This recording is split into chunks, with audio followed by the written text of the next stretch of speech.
Morning friends. Him update channel में आज की मुख्य खबरों के साथ आप सभी का स्वागत। नहीं बदला रिवाज, कांग्रेस को ताज। 88 सीटों में 40 पर कांग्रेस और 25 पर भाजपा, 3 पर जीते निर्दलीय। हिमाचल प्रदेश में इस बार भी रिवाज नहीं बदला। जनता ने कांग्रेस के हाथ राज सौंप कर भाजपा को सत्ता से बाहर कर दिया। विधानसभा की 88 सीटों में से 40 पर कांग्रेस और 25 पर भाजपा, 3 पर निर्दलीय जीते हैं। कांग्रेस को 43.9 व भाजपा को 43% मत मिले। अन्य के हिस्से 13.1% मत आए। प्रदेश में अब तक का सबसे अधिक 75.78% मतदान दर्ज किया गया है। कांग्रेस ने मुख्यमंत्री का नाम तय करने के लिए शुक्रवार को शिमला स्थित पार्टी कार्यालय में विधायकों की बैठक बुलाई है। बैठक में नए मुख्यमंत्री का नाम तय होगा। मुख्यमंत्री जयराम ठाकुर ने पार्टी की हार की जिम्मेदारी लेते हुए अपने पद से इस्तीफा दे दिया। भाजपा को कई सीटों पर काफी कम मतों के अंतर से हार का सामना करना पड़ा, जबकि कुछ सीटों पर पार्टी के विरोधी नेताओं ने अधिकृत प्रत्याशियों को नुकसान पहुंचाया। यही कारण है कि पार्टी के कई दिग्गज नेता चुनाव हार गए।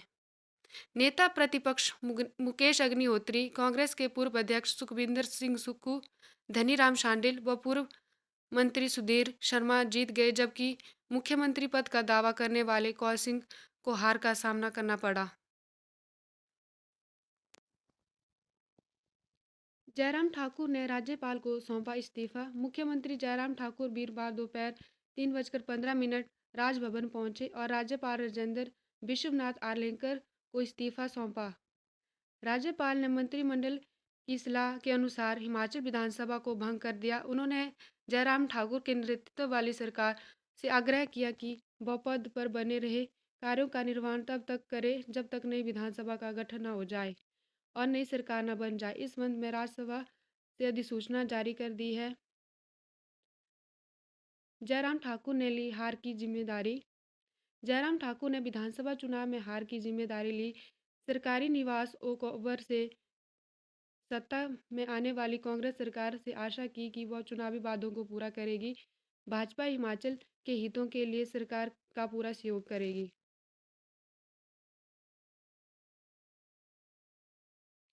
विजय रथ की सारथी बनी प्रियंका। कांग्रेस ने पहली बार प्रियंका को सौंपी थी हिमाचल चुनाव की जिम्मेदारी। हिमाचल में कांग्रेस के पूर्ण बहुमत प्राप्त किया है। इस जीत में पार्टी की राष्ट्रीय महासचिव प्रियंका गांधी वाड्रा की अहम भूमिका रही। कांग्रेस की विजय रथ की सारथी बनी प्रियंका जीत में केंद्रीय पर्यवेक्षक व छत्तीसगढ़ के मुख्यमंत्री भूपेश बघेल का भी योगदान रहा।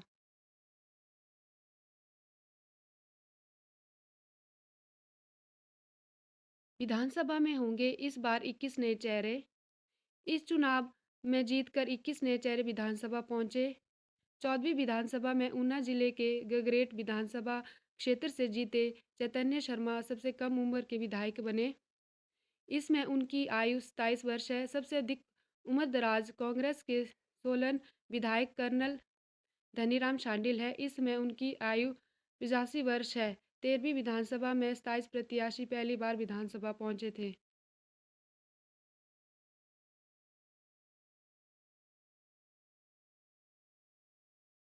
पहली बार उप मुख्यमंत्री बना सकती है कांग्रेस।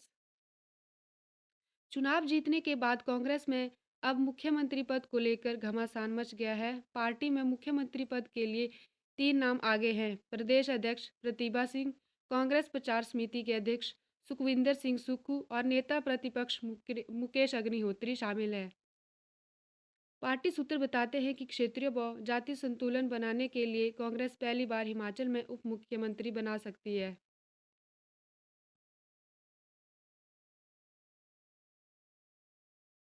आपके सभी 67 प्रत्याशियों की जमानत जब्त। हिमाचल विधानसभा चुनाव में तीसरे दल के रूप में उतरी आम आदमी पार्टी के सभी 67 प्रत्याशियों की जमानत जब्त हो गई है। इन्हें कुल 46,270 मत पड़े। हिमाचल के लोगों ने भाजपा व कांग्रेस के अलावा अन्य दल पर विश्वास नहीं जताया। आप प्रत्याशी केवल 1.10% मत ही हासिल कर सके।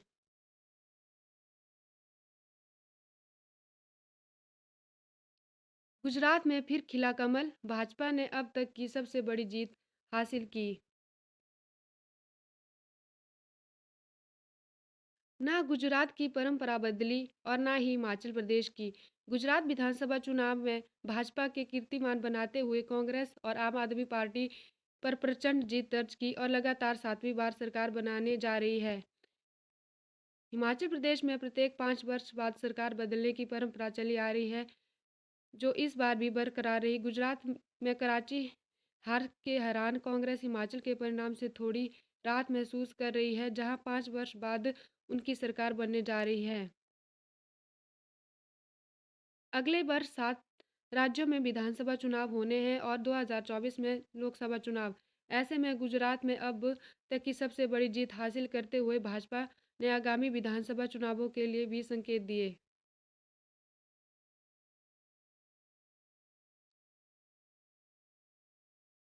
कॉलेजियम व्यवस्था कानून है, इसका पालन होना चाहिए। Supreme court.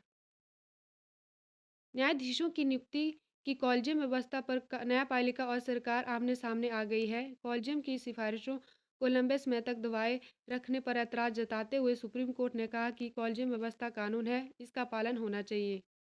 सुप्रीम कोर्ट द्वारा घोषित हर कानून सभी पक्षकारों के लिए बाध्यकारी है। सरकार की पैरवी कर रहे अटॉर्नी जनरल आर वेंकटरमणि से कोर्ट ने कहा कि अब तक कॉलेजियम व्यवस्था लागू है और इसे कोर्ट ने उसी सही ठहराया है, उस पर अमल करना चाहिए। आप दूसरा कानून लाना चाहते हैं तो लाए, किसी ने आपको नहीं रोका। कोर्ट ने सरकार में शामिल लोगों द्वारा कॉलेजियम व्यवस्था के बारे में की टिप्पणियों पर ऐतराज जताया। एक दिन पहले उपराष्ट्रपति जगदीप धनखड़ ने राज्यसभा में राष्ट्रीय न्यायिक नियुक्ति आयोग को सुप्रीम कोर्ट द्वारा खारिज किए जाने पर सवाल खड़ा किया था। कोर्ट ने संवैधानिक व्यवस्था का हवाला देते हुए कहा कि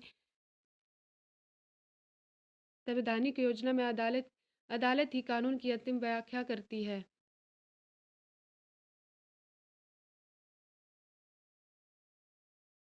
वन्य जीवों से जुड़े अपराधों पर अब 5 लाख तक का जुर्माना। वन्य जीवों के संरक्षण से जुड़े करीब 4 साल पुराने कानून में बदलाव को राज्यसभा में गुरुवार को मंजूरी मिली। लोकसभा में इससे पहले जुड़ा विधेयक पहले ही पारित हो चुका है। इससे पहले ही देश में वन्य जीवों के संरक्षण से जुड़े कानून और सख्त हो जाएंगे। वन्य जीवों से जुड़े अपराधों पर अब अधिकतम 5 लाख रुपए का जुर्माना हो सकता है। अभी तक की यह राशि अधिकतम 25,000 रुपए थी। इससे पहले ही जुर्माने की न्यूनतम राशि में भी बढ़ोतरी की गई है।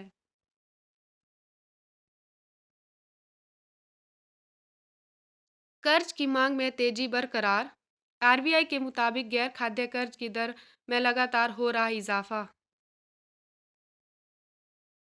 बैंक की दरों में लगातार हो रही बढ़ोतरी से कर्ज लेना और महंगा होता जा रहा है, लेकिन कर्ज की मांग पर इसका असर नहीं दिख रहा। उल्टा कर्ज की मांग में तेजी दिख रही है। विशेषज्ञों का कहना है कि अर्थव्यवस्था में हो रहे विकास से कर्ज की मांग कम नहीं हो रही। हालांकि यह भी कहा जा रहा है कि चालू वित्त वर्ष की चौथी तिमाही में कर्ज लेने की रफ्तार थोड़ी सुस्त हो सकती है। इस साल मई से आरबीआई ने रेपो रेट में बढ़ोतरी का सिलसिला शुरू किया और गत बुधवार को भी नीतिगत ब्याज दर में 35,000 अंक की बढ़ोतरी की है।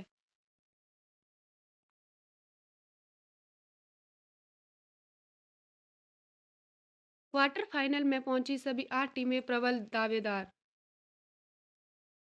अब सिर्फ 8 टीमें बची हैं। 2 सप्ताह से भी कम समय में 32 टीमों के साथ शुरू हुआ विश्व कप अब 8 प्रबल दावेदार पर पहुंच चुका है।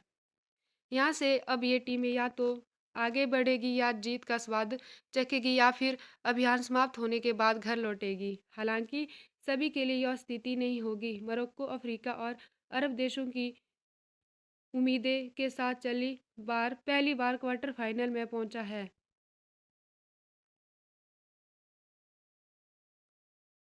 रोहित की जगह ईश्वरन को मिल सकता है मौका।